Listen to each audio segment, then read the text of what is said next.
제가 주일 예배 설교를 준비하면서 굳건히 다짐한 게 두 가지가 있습니다. 하나는 짧게 하자 였습니다. 제가 시간에 구애받지 않고 한번 해봐야겠다라고 마짐을 하고 한 적이 몇 번 있었는데 끝도 없이 하게 되더라고요. 그래서 이제 내용을 욕심내지 말고 줄여서 짧게 하자였습니다. 또 하나는 어려운 본문이라도 피하지 말자입니다. 어려운 본문이라도 충분히 연구하고 또 고민하고 묵상하면서 그 안에 있는 하나님의 뜻을 가감없이 전달하자. 이 두 가지가 이제 설교를 하는 제 마음의 이제 다짐입니다. 다른 것도 있겠지만 제가 오늘 이제 특별히 이 두 가지를 미리 말씀드리는 이유는 이 두 가지가 오늘 설교에 딱 걸렸기 때문입니다. 내용도 그래서 상당 부분 많이 덜어냈고, 그리고 또 이 본문을 이제 제대로 이해하기 위해서 좀 시간을 많이 쏟았습니다. 그만큼 굉장히 난감한 본문이라는 것이죠. 우리가 읽은 본문을 포함해서 열왕기하 9장과 10장 말씀은 얼핏 읽기에는 이게 과연 하나님의 역사라고 할 수 있는가 하는 대목들이 많이 있습니다. 하나님께서 왕으로 세우신 예후라는 사람이 왕의 자리에 오르기까지 벌인 일들을 있는 그대로 기록하고 있는데 그 내용이 굉장히 잔혹하기 때문입니다. 이 이야기를 간단하게 설명드리면 이렇습니다. 예후 이전에 이스라엘을 다스리고 있었던 왕은 아합이었습니다. 아합과 그의 아들들이 이스라엘을 다스리고 있었습니다. 아합은 시돈 사람 엣바알의 딸 그 유명한 이세벨과 결혼을 했고, 이 이세벨은 바알 숭배자였습니다. 우상 숭배자였죠. 이스라엘 중에 가득한 우상 숭배를 제거하는 데 앞장서야 할 아합이 오히려 우상 숭배자와 결혼을 했으니 이스라엘이 그 당시 얼마나 우상 숭배로 찌들어 있었는지를 잘 알 수 있는 이제 대목이기도 합니다. 이세벨이 우상을 가지고 온 것은 아니었습니다. 우상을, 하나님을 잘 믿는 백성들 가운데 이세벨이 우상을 들여온 것은 아닙니다. 사실 이스라엘은 처음 가나안 땅에 들어갈 때부터, 들어가기 전부터 우상을 섬겼고, 들어가서도 우상을 섬겼고, 사사 시대 때도 우상을 섬겼으며, 사울 왕이나 다윗 왕 때는 잠깐 그 우상을 섬기는 것이 멈춘 것 같았으나 그 뒤에 솔로몬 때부터 아주 적극적으로 우상 숭배를 했습니다. 이세벨과 혼인한 지금의 사건은 이 이스라엘에 가득했던 우상 숭배가 얼마나 절정으로 치닫고 있었는지를 보여주는 하나의 일화였던 것이죠. 하나의 일화라고 할지라도 그 영향력은 이제 대단했습니다. 어찌되었든 왕이 우상 숭배자와 결혼을 했기 때문이겠죠. 아합과 이스라엘이 우상을 숭배하도록 적극적으로 부추겼던 여인이 이세벨입니다. 그 덕분에 하나님의 선지자들이 많이 죽어나갔습니다. 하나님의 선지자가 죽는 만큼 하나님의 말씀을 선포하는 사람도 줄어들겠죠. 그래서 이스라엘의 왕은 우상이 원하는 대로 자기의 권력을 사용하게 됩니다. 하나님의 뜻대로 통치해야 할, 하나님의 말씀을 듣고 통치해야 할 왕이 하나님의 말씀을 듣지 않고 자기 뜻대로 권력을 사용하게 되죠. 이것을 잘 보여주는 사건이 바로 나봇의 포도원 사건이었던 것입니다. 나봇의 포도원 사건은 나봇이라는 사람이 가지고 있었던 포도원을 왕이 권력을 사용해서 강제로 빼앗은 사건입니다. 빼앗을 뿐만 아니라 이제 굉장히 억울한 누명을 씌워서 죽여버렸습니다. 이스라엘의 왕이 하나님께서 원하시는 모습과 얼마나 달라져 있는지 아주 극명하게 보여주는 사건이었습니다. 왜 이런 일이 벌어지게 되었을까요? 하나님의 말씀을 듣지 않는 것에서부터 시작된 것입니다. 신명기 17장 18절부터 20절까지는 왕에 대한 말씀이 기록되어 있습니다. 18절입니다. 그가 왕위에 오르거든 이 율법서의 등사본을 레위 사람 제사장 앞에서 책에 기록하여 평생에 자기 옆에 두고 읽어 그의 하나님 여호와 경외하기를 배우며 이 율법의 모든 말과 이 규례를 지켜 행할 것이라. 그리하면 그의 마음이 그의 형제 위에 교만하지 아니하고 이 명령에서 떠나 좌로나 우로나 치우치지 아니하리니 이스라엘 중에서 그와 그의 자손이 왕위에 있는 날이 장구하리라. 아멘. 18절부터 19절 말씀을 보면 하나님의 말씀을 가까이 두고 날마다 읽으라. 그렇게 읽으면서 하나님을 경외하고 말씀대로 살도록 해라 라고 합니다. 하나님을 경외하라는 것은 왕의 자리, 지금 왕이 올라간 그 자리가 왕의 실력으로 만들어낸 것이 아니라 하나님께로부터 온 것이라는 것을 잊지 말라는 것이죠. 그래서 왕이 통치할 땐 하나님께서 세우셨으니 하나님의 대리인으로서 하나님께서 다스리듯 통치하라는 것입니다. 이것은 우리가 살아가는데도 똑같이 적용시킬 수 있는 말씀이에요. 여러분이 매일매일을 하나님을 경외하는 마음으로 살아간다면 지금 여러분이 자리 잡고 있는 그 자리는 하나님을 대신하는 자리여야 합니다. 부모라면 하나님과 같은 모습을 보여주는 부모가 되어야죠. 완벽하라는 소리가 아닙니다. 하나님께서 우리에게 보여주셨던 그 십자가의 은혜와 사랑이 우리를 통하여서 가정에게, 자녀들에게 흘러가야 한다는 것이죠. 직장인으로 있다면 또 사업체를 운영한다면 그 역시 마찬가지입니다. 여러분이 만나는 고객들에게 하나님을 대신하여 만나고 있는 것입니다. 여러분이 일을 할 때도 하나님을 대신하여 일을 하고 있는 것이죠. 어떻게 해야 합니까? 하나님께서 하시듯이 여러분이 그렇게 해야 한다는 것이죠. 그렇게 왕이 하나님의 대리인으로서 통치하는 모습이 이제 20절에 나옵니다. 아주 간단하게 설명을 하는데요. 이게 핵심이에요. 20절에 뭐라고 이야기하냐면 왕에게 하는 이야기입니다. 너가 정말 하나님의 대리인으로서 그 말씀을 따라 하나님을 경외하는 마음으로 다스리게 된다면 이렇게 될 것이다. 형제 위에 교만하지 않는다. 그리고 한쪽으로 치우치지 않는다라는 것입니다. 이것은 겸손하게 자기를 낮추며 자기에게 주어진 왕으로서의 권력을 자기를 위해 사용하지 않고 공정하게 사용한다라는 의미죠. 힘으로 찍어 누르지 않는다라는 것입니다. 형제 위에 교만하지 않는다. 왕의 권력을 가지고 힘으로 찍어 누르지 않는다. 이것은 하나님께서 주신 힘이니 하나님께서 다스리듯이 사랑과 은혜와 공평과 정의로서 다스려야 한다.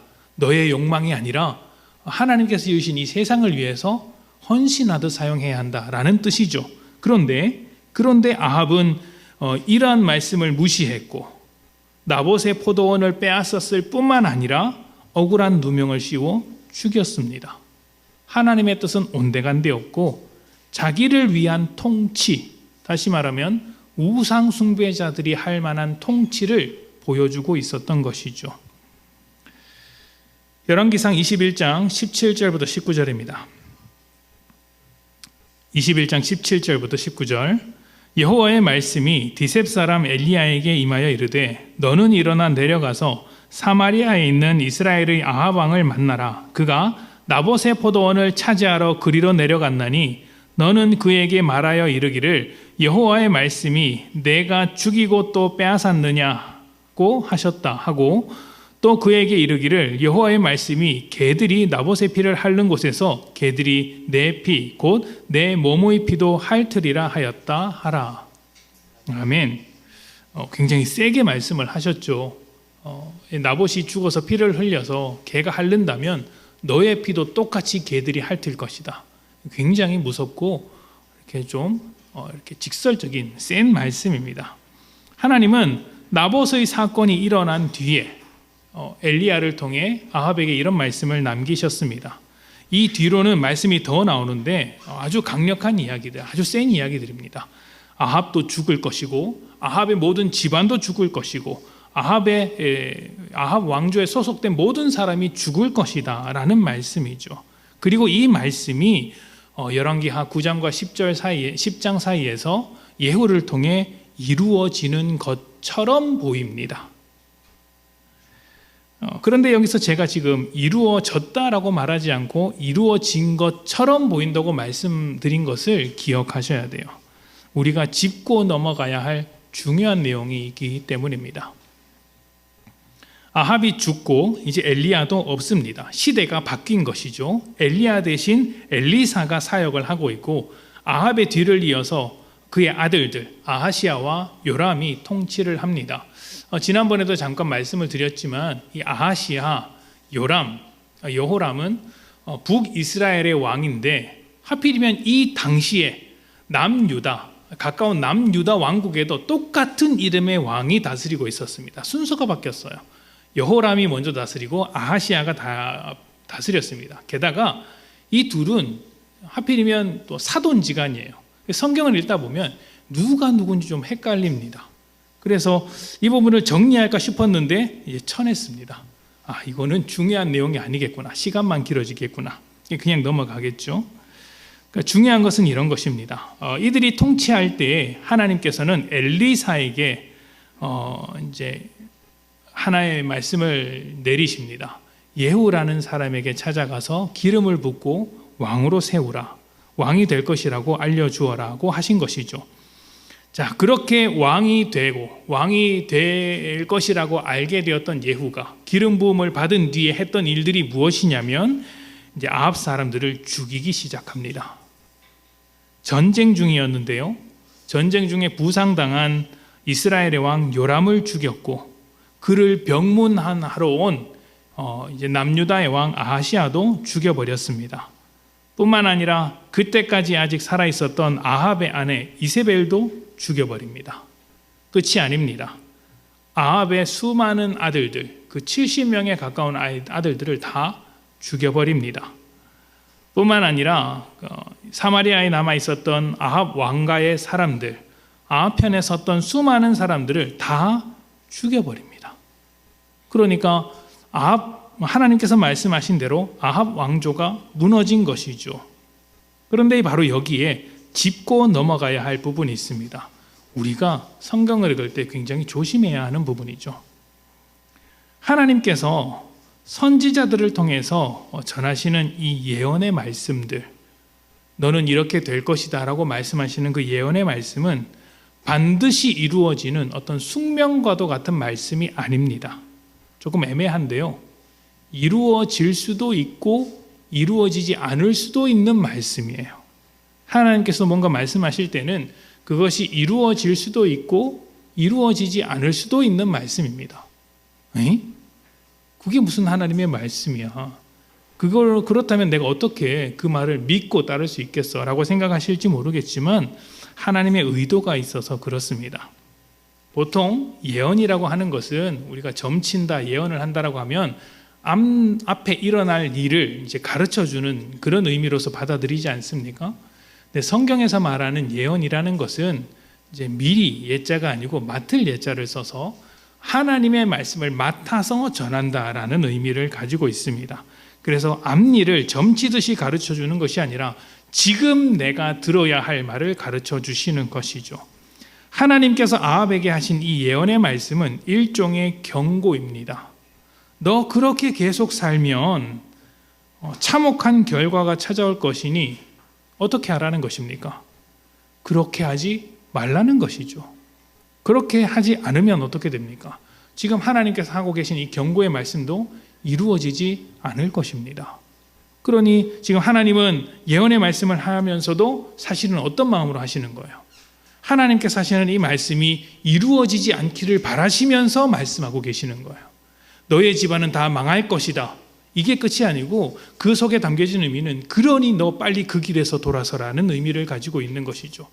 이 말씀이 틀리도록 네가 빨리 돌이켜라. 하나님의 입장에서 보면 이루어지지 않기를 바라면서 예언하고 계신 것입니다. 그런데 이 예언이 그대로 이루어졌다는 것은 어떤 의미일까요? 아합이 이 말씀을 듣지 않고 하던 대로 우상을 따라 자기 뜻대로 살았다라는 의미겠죠. 예후가 왕이 될 것이라는 예언도 똑같은 의미입니다. 하나님은 예후를 왕으로 세우시면서 기름 부음을 주셨습니다. 기름을 붓는다는 것은 왕으로 세운다는 어떤 공식적인 절차라고 할 수 있습니다. 그런데 성경에서 어떤 사람을 기름 부어서 왕으로 세웠다면 우리는 저 사람이 기름 부음을 받았으니까 뭔가 특별한 사람일 것이다, 훌륭한 믿음을 가지고 있을 것이라는 착각을 하게 됩니다. 그렇지 않아요. 전혀 그렇지 않습니다. 왕이 될 만한 사람이라서 기름을 부은 것이 아닙니다. 하나님께서 기름을 부으신 것은 딱 한 가지 이유 때문입니다. 하나님께서 그가 어떤 사람인지와 상관없이 그를 통해서 일하실 것이기 때문에 기름을 부으신 것이죠. 하나의 표시인 것입니다. 기름을 부어서 세운 사람들은 누가 있을까요? 제일 먼저 사울 왕이 있습니다. 기름 부음을 받았죠. 사울은 그나마 왕이 될 만한 능력을 가지고 있는 사람이었습니다. 덩치도 크고 돋보이는 사람이었습니다. 훌륭해 보였습니다. 그러나 어떻게 됩니까? 하나님의 뜻대로 살지 않죠. 그 다음에 기름 부음을 받은 사람은 다윗입니다. 훌륭해 보였을까요? 마침 오늘 우리 아침에 교육목장 설교의 제목이 다윗이었어요. 지금 아이들은 잘 알고 있습니다. 다윗이 어떤 사람인지. 형제 중에 막내죠. 왕이 될 만한 사람이 아닙니다.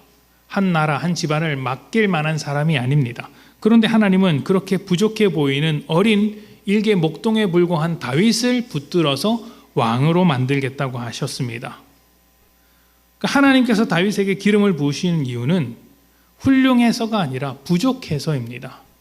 이렇게 부족하고 어린 다윗을 내가 지정하여서 왕으로 세우겠다. 내가 어떻게 성실하게 일하는지 다윗을 통해 보여주겠다. 그러니 이스라엘은 어떻게 해야 합니까? 우상을 버리고 하나님을 쫓아가야 합니다. 다윗은 어떻게 해야 합니까?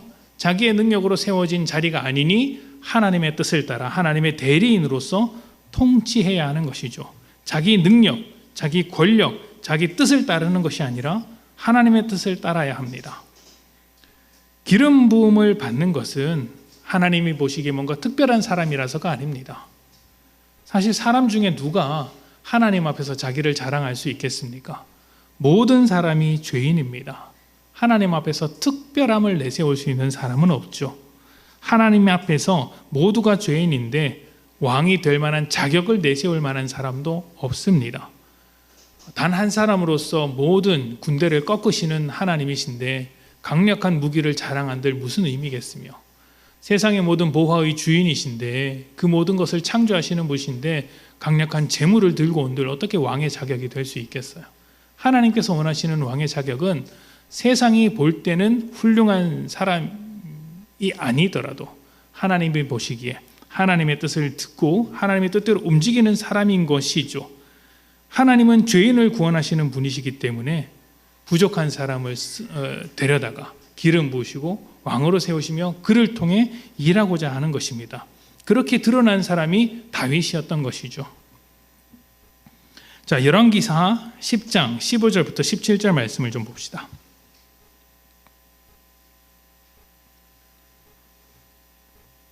예후도 기름 부음을 받았지만 훌륭해서 기름 부음을 받은 것이 아닙니다. 그도 큰 실수, 많은 잘못을 하겠죠. 열왕기하 10장 15절부터 17절까지입니다. 예후가 거기에서 떠나가다가 자기를 맞이하러 오는 레갑의 아들 여호나답을 만난지라 그의 안부를 묻고 그에게 이르되 내 마음이 내 마음을 향하여 진실함과 같이 내 마음도 진실하냐 하니 여호나답이 대답하되 그러하나이다. 그러하니이다. 이르되 그러면 나의 손을 잡자. 손을 잡으니 예후가 끌어 병거에 올리며 이르되 나와 함께 가서 여호와를 위한 나의 열심을 보라 하고 이에 자기 병거에 태우고 사마리아에 이르러 거기에 남아있는 바 아합에게 속한 자들을 죽여 진멸하였으니 여호와께서 엘리야에게 이르신 말씀과 같이 되었더라. 아멘. 이런 말에서 보시면 안 됩니다. 16절에 여호와를 위한 나의 열심을 보라. 정말 멋진 믿음의 말 아닙니까? 여호와를 위한 나의 열심을 보라. 여기에 속으시면 안 됩니다. 믿음의 고백처럼 보이지만 믿음의 고백이 아닌 것들이 너무나도 많기 때문이에요. 예후가 아합 왕조의 사람들을 모두 죽인 사건을 하나님께서 엘리야를 통해 하신 말씀을 이루는 일로 소개는 하고 있습니다. 아합이 하나님의 뜻을 무시한 결과로서 만들어진 것이죠. 여기서 조심해야 되는 거예요. 하나님의 뜻이 이루어졌다고 해서 그 일을 한 예후는 잘한 것일까요? 하나님의 뜻이 이루어졌습니다. 예후가 한 일을 통해 하나님의 뜻이 이루어졌습니다. 하나님께서 하신 말씀대로 되었죠. 그렇다고 예후가 잘한 것일까요? 예후는 하나님을 향한 열심으로 내가 이 일을 했다라고 했습니다. 잘한 것일까요? 예후는 지금 하나님께서 세우신 왕이 맞고 하나님께서 경고하신 대로 그 일들이 이루어졌습니다. 그러나 예후가 잘한 것은 한 가지도 없습니다. 이렇게 생각해 보시면 좋을 것 같습니다. 예수님께서 십자가에 못 박혀 죽으시는 사건은 가룟 유다의 배신 때문입니다. 그렇다면 가룟 유다의 배신은 잘한 것입니까? 예수님께서 십자가에 죽으시고 부활하사 우리를 구원하셨습니다. 그 죽으심의 시작이 가룟 유다의 배신이었죠. 그러면 가룟 유다의 배신은 잘한 것입니까? 당연히 잘못한 것이죠. 당연히 잘못한 것입니다. 그런데 하나님은 그 사람의 잘못, 그 사람의 죄를 통해 선을 이루어 내시는 분이십니다. 하나님께서 원하시는 결과를 사람의 죄에도 불구하고 만들어내시는 분이라는 것이죠. 로마서에서는 이렇게 이야기를 합니다. 이스라엘의 불순종으로 말미암아 이방인의 구원의 길이 열렸다. 이스라엘은 죄를 저질렀으나 하나님은 그 죄로 말미암아 더 큰 은혜를 만들어내셨다. 그리고 그 뒤에 뭐라고 합니까? 그렇다면 은혜를 더하게 하려고 날마다 죄를 짓겠느냐? 그럴 수 없다. 이렇게 말하지 않습니까? 죄는 죄고 은혜는 은혜라는 이야기죠. 예후는 하나님을 향한 자신의 열심을 자랑했습니다. 그래서 지금 모든 자를 죽였다 이렇게 이야기를 합니다. 게다가 왕으로서 기름 부음을 받은 상태 아닙니까?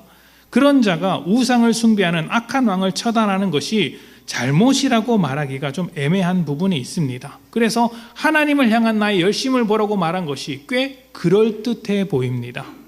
그런데 치명적인 문제가 있죠. 성경은 이러한 예후의 인생, 이러한 예후의 일화들을 종합적으로 이렇게 설명을 합니다. 열왕기하 10장 30절부터 33절입니다.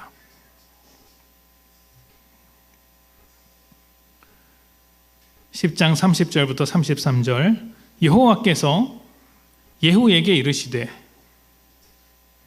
내가 나 보기에 정직한 일을 행하되 잘 행하여 내 마음에 있는 대로 아합의 집에 다 행하였은즉 내 자손이 이스라엘 왕위를 이어 4대를 지내리라 하시니라. 그러나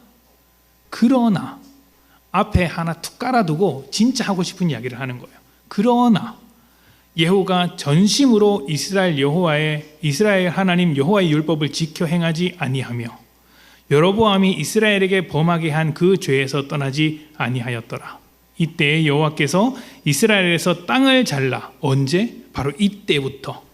예후가 이런 사건을 벌인 때부터 여호와께서 이스라엘에서 땅을 잘라내기 시작하심에 하사엘이 이스라엘의 모든 영토에서 공격하되 요단 동쪽 길르앗 온 땅 곧 갓 사람과 루벤 사람과 므낫세 사람의 땅 아르논 골짜기에 있는 아로엘로에서부터 길르앗과 바산까지 하였더라. 아멘. 30절 말씀에 속으시면 안 됩니다. 앞에서 예후가 했던 말에 속으면 안 되듯이 30절 말씀에 속으시면 안 됩니다. 이 성경을 읽으면서 자꾸 속으면 안 된다고 이야기하니까 좀 찝찝하긴 한데 그러니까 헷갈리시면 안 된다라는 이야기예요. 예후가 잘했다라고 하는 것처럼 보이지만 하나님께서 진짜 하고 싶은 말씀은 31절인 거예요. 하나님의 마음으로 이해해야 합니다. 31절에는 뭐라고 이야기합니까? 하나님이 율법을 지키지 않는 여로보암과 같다. 예후가 지금 여로보암과 같다라고 이야기를 하고 있어요. 여로보암과 같은 게 뭐냐면 우상 숭배예요. 여로보암은 북이스라엘을 이렇게 독립시키면서 이제 우상 숭배를 했던 일로 성경 내내 지탄을 받는 인물입니다. 근데 예후도 그 길을 걷고 있다는 것이죠. 만약 그가 정말 하나님 앞에서 정직하게 그 말씀에 치우치지 않고 말씀을 온전히 따랐다면 31절과 같은 말씀이 나오면 안 됩니다. 게다가 32절 아까 말씀드린 대로 이때에 이스라엘이 갈라지기 시작했다, 찢어지기 시작했다 이렇게 이야기하지 않습니까? 땅을 잘라내기 시작했다. 이게 이스라엘이 쫙쫙 찢어졌다라는 것이거든요. 잘라냈다는 것이죠. 서로 찢어지게 되었다. 하나님의 백성으로서 단단하게 묶이는 것이 아니라 갈라지고 찢어지고 분열하게 되겠다. 이제 나라가 점점 더 망하게 되고 있다라는 것입니다. 실제로 이제 이때부터 하사엘로부터 공격을 받고 아수르에게 공격을 받고 이렇게 해서 나라가 망하게 됩니다. 30절에서 하나님께서 잘했다고 말씀하시는 것은 이런 것입니다. 여러분, 아이를 키우다 보면 의도치 않게 아이가 엉뚱한 일을 해놓고 마치 잘한 일을 한 것처럼 자랑할 때가 있습니다. 아이가 분명히 잘못했는데 나 잘했지 하는 경우가 있습니다. 언제 그렇게 합니까? 잠깐 외출해놓고 돌아왔더니 느낌이 쎄해서 안방문을 열었습니다. 하얗던 안방문 벽지에 어떻게 되어 있습니까? 지워지지 않는 펜으로 되지도 않는 그림이 막 그려져 있는 거예요. 그리고 나서 아이가 부모의 얼굴을 보면서 웃습니다. 마치 피카소의 예술 작품을 그린 것처럼 잘 그렸지, 칭찬해줘 이렇게 합니다. 그러면 부모가 뭐라고 합니까? 무작정 화를 낼 수가 없죠. 뭐라고 합니까? 아이고 잘 그렸네 라고 합니다. 아이는 좋아하죠. 부모의 마음은 지금 타들어가는데 이 벽지 다시 도배하려면 돈이 얼마인데 이런 계산을 지금 머릿속으로 세우고 있는데 아이한테는 뭐라고 합니까? 그래 너 참 잘했다라고 합니다. 그리고 그 뒤에 뭐라고 합니까? 다음에 또 그려라 이렇게 합니까? 아니죠. 종이를 내어주면서 다음부터는 여기다 그려라, 아니면 벽에다가 그 낙서하지 마라, 이거 하면 안 된다, 펜은 하필이면 매직을 썼냐, 연필로 써라, 이런 거 가르치지 않습니까? 그러면 그 칭찬이 아닌 거예요. 내가 진짜 하고 싶은 말을 전하기 위해서 그냥 깔아두는 거죠. 하나님께서 지금 그렇게 하고 계시는 거예요. 그래 너 열심히 한다고 했지, 그래 내가 그거 받아줄게, 잘했어, 근데 그렇게 하지 마. 아합이 우상을 통치했는데, 우상의 통치로 통치하고 있었는데 너도 지금 우상의 통치로 통치하고 있는 거야. 이제 그렇게 하지 마. 이 말씀을 하고 계시는 거예요.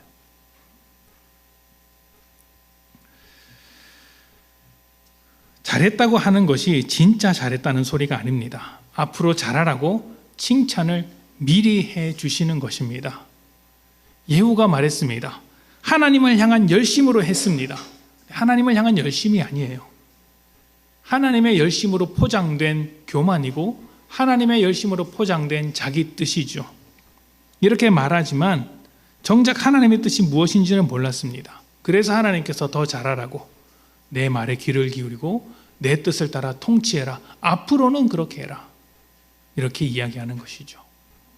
지금까지의 잘못을 용서해 주시며 다시 한번 잘하라고 기회와 소망의 길을 열어주시는 하나님의 은혜인 것입니다. 예후는 하나님께서 세우신다는 그 말을 듣고 기름 부음을 받고 마치 왕이 된 것처럼 행동했습니다. 왕이 되지 않았는데 왕이 된 것처럼, 또 왕이 되기 위하여 행동했습니다. 칼을 휘두르고 사람들을 죽이며 자기 세력을 키웠죠. 반대자가 될 수 있는 아합의 사람들을 모조리 죽였습니다.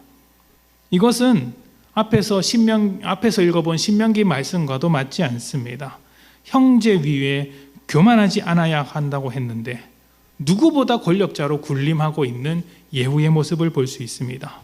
아합과 똑같은 우상 숭배자로서의 모습을 보여주고 있었던 것이죠. 그렇다면 예후는 어떻게 했어야 됩니까? 우리는 그 본을 다윗에게서부터 찾을 수 있습니다. 다윗 인생에 실수가 많고 잘못한 것이 굉장히 많습니다. 제가 볼 때는 잘한 것보다 잘못한 것이 100배는 많습니다. 근데 잘한 게 딱 2개가 있어요. 언제냐면 사울에게 쫓겨 다닐 때 동굴 속에서 사울을 죽일 수 있는 절호의 기회가 있었음에도 불구하고 하나님께서 기름 부으신 자를 내가 죽일 수 없다라고 하면서 그냥 살려보낸 일입니다. 그거 하나 잘한 거예요. 자기 목숨이 위험한 상황인데도 그냥 그걸 감수하는 거예요. 이게 얼마나 대단한 일인지 모릅니다. 왜냐하면 정말 하나님의 손에 자기를 맡겼기 때문에 할 수 있는 일이기 때문이죠. 내게 찾아온 이 절호의 기회를 다 내려놓더라도 나는 하나님께서 말씀하신 바 하나님의 뜻을 지켜나가겠다는 것이죠. 다윗이 결국에는 자기 손으로 사울을 죽이지 않습니다. 사울이 죽고 나서 자연스럽게 왕위에 올라갑니다. 예후는 어떻게 해야 합니까? 다윗과 같이 갔어야 돼요. 세상은 뭐라고 말합니까? 기회가 왔을 때 잡으라고 말하지 않습니까? 하나님의 뜻이든 뭐든 일단 잡고 보는 거야. 일단 쟁취하고 보는 거야. 이스라엘의 수많은 왕들이 그랬고 유다의 수많은 왕들이 그랬습니다. 그래서 죽고 죽이는 일들이 반복이 되죠. 하나님은 그것을 멈추라고 하시는 것입니다. 왕은 내가 세우는 것이야.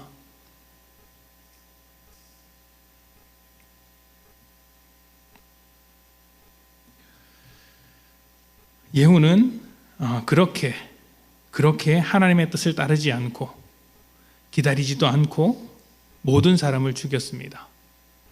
하나님의 이름으로써 하나님을 향한 열심이라는 이름으로써 자신의 교만과 죄와 우상 숭배의 길을 포장했던 것이죠.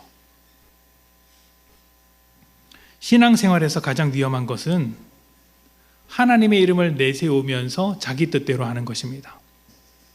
신앙의 이름을 내세우면서 교회에서 어떻게, 집사가 어떻게, 목사가 어떻게 라고 말하면서 계속 자기를 주장하는 거예요. 근데 여러분 기억하셔야 합니다. 주님께서 뜻을 이루신 그 자리는 십자가의 자리였어요. 사람들을 십자가에 매달아 놓고 찌르면서 너 왜 제대로 안 해? 이렇게 말씀하신 것이 아니라 주님께서 십자가에 달려서 찔림을 당하시면서 내가 너희를 용서할게 라고 말씀하시는 자리였어요. 찔림을 당하는 자리였지 찌르는 자리가 아니었습니다. 하나님의 이름을 가지고 찌르면 그건 찌르는 거예요. 근데 우리는 찌르고 싶은데 그냥 찌르면 그래도 양심에 찔리니까 하나님의 이름을 불러서 찌르는 경우가 많습니다. 그럴듯한 명분으로 포장해서 또 자기를 주장합니다. 적어도 믿는 자들끼리는 하나님의 뜻이라고 하면 무조건 따라야 하는 것이기에 또 토를 달 수 없는 것이기에 그래서 내가 원하는 것을 하기 위해서 하나님의 뜻이라고 말하기도 하고 기도 응답을 받았다라고 말하기도 하죠. 조심해야 되는 거예요. 하나님의 뜻은 절대 자기를 주장하지 않습니다. 어떤 경우라도 자기를 감춥니다. 겸손합니다. 자기를 부인합니다. 손해가 있어도 부인을 해요. 하나님을 주장하는 것이죠. 내가 드러나야 하는 것이 아니라 하나님의 그 은혜와 사랑과 선하심이 드러나야 하기 때문에 손해도 감수하는 것입니다. 예후를 비롯하여 모든 왕들이 자신의 권력력을 부인하고 하나님의 대리자로서 통치해야 했듯이 오늘 우리도 하나님의 자녀로서 하나님의 은혜와 사랑, 하나님의 일하심을 우리가 서 있는 자리를 통해 세상에게 드러내는 것이죠. 하나님을 위한 열심이라고 포장된 내 뜻을 조심하십시오. 목회자에게 이런 일들이 참 많은 것 같아요. 복음을 전해야 한다, 부흥해야 한다, 또 주님의 뜻대로 열심을 내야 한다, 영혼을 살려야 한다는 명분을 내세워서 교회 크기에 집착하는 목회자가 있죠. 저도 조심해야겠죠. 그런데 그런 목회자와 같이 여러분은 일상에서 그럴 수 있다는 것입니다.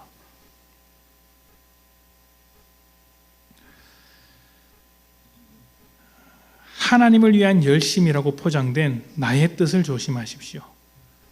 내 뜻을 따라 살면 내 뜻을 거절하는 모든 사람을 정죄합니다. 우리는 우리를 위한 하나님의 열심을 고백하는 사람들이에요. 나의 열심, 나의 뜻이 아니라 우리를 향한 하나님의 뜻, 하나님의 열심을 고백하는 사람입니다. 그것을 고백할 때 하나님의 열심 앞에서 나를 자랑할 수 없고, 죄인을 구원하신 하나님이신데 나의 죄됨을 자랑하겠습니까? 자랑할 수 없죠. 겸손할 수밖에 없습니다. 그리고 그 은혜와 사랑, 나를 구원하신 그 은혜와 사랑, 자격 없는 나를 사랑해 주시는 그 은혜를 다른 이들에게도 소개할 수 있는 것이죠. 사랑을 소개하는데 교만하게 소개하겠습니까? 아합이나 예후나 하나님의 뜻대로 통치하지 못한 것은 똑같았습니다. 그러나 하나님은 그들에게 계속해서 말씀하셨고 뜻을 가르치셨으며 그 뜻대로 살기 원하셨습니다. 죄인들을 살리기 위한 하나님의 일하심이죠. 이제 그 일하심이 오늘을 살아가는 우리를 통해 드러나도록 우리의 뜻을 지우고 하나님의 뜻을 따라 살라고 초대하고 계십니다. 우리가 하나님의 뜻을 따라 살아가게 된다면 하나님의 다스림이 우리 삶에 가득할 것이고, 또 그 다스림이 우리를 통해 세상의 수많은 죄인들에게 전해질 것이며 그들이 주님께로 돌아오는 통로가 될 것입니다. 나를 주장하기 위해서 하나님을 내세우기보다 하나님을 내세우기 위해서 나를 지워가는 복된 여러분 되시기를 축복합니다. 함께 기도합시다.